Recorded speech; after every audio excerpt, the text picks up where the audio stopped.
one of the things that this virus has shown us is that there are no experts now. We are all in uncharted territory together, and to take the zoo and the jungle metaphor, it almost feels a little bit like we've all been thrown into outer space. It feels a little bit like Star Trek. We're kind of boldly going where no man has gone before. That's kind of how it's feeling. And I think a couple of things, systemically, that this virus has, I think we've always known it.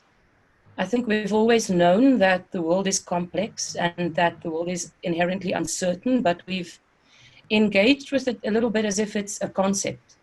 It's been conceptual to us up to now. I think we've always, with the leaders that I've worked with in the past, I could see that they conceptually understand complexity, but there was still like an illusion of certainty. There were still things that we could be certain about. And I think that has now, it's almost as if the rug has been pulled out from under us. And uncertainty and complexity has suddenly become very much our lived reality. And I think some of the things from complexity that we're starting to see is we're starting to understand just how connected we all are. We're also getting a lesson in non-linearity. We're very much, we've been schooled into this world where Newtonian physics kind of applied, where, we had this idea that every action has an equal and opposite reaction. And now what we're being schooled in is non-linearity, how one case can almost overnight grow into 700, start doubling. So we're all getting very familiar with these exponential curves. And we're also starting to learn that, uncertainty is just the reality that we find ourselves in, and we cannot wish it away. We can't pretend it's not there. We just simply need to deal with it. And some of what I'm seeing is people are really feeling unmoored.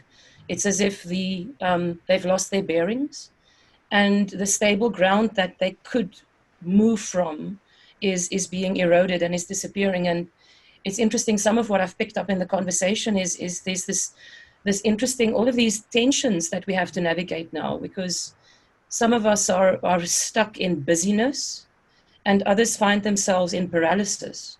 And both of those can keep us from acting in ways that we should be acting. It also feels, someone mentioned the word velocity. It seems as if everything is happening really fast, and we're not taking the time to take a step back and slow down. And, one of the metaphors I like using is sometimes we need to get off of the dance floor, off of the freneticness of the dance, and take a balcony perspective.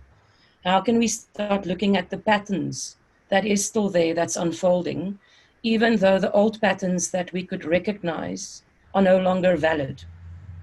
So I think one of the things that I'm encouraging people to do is to not, yes, you need to act decisively, you need to be present, but I think also don't fall into the trap of just being busy, and falling into the trap of just feeling that speed now is of the essence all the time. So there's that tension there between having to act and act fast, but having to slow down as well at the same time. And then maybe just one last comment.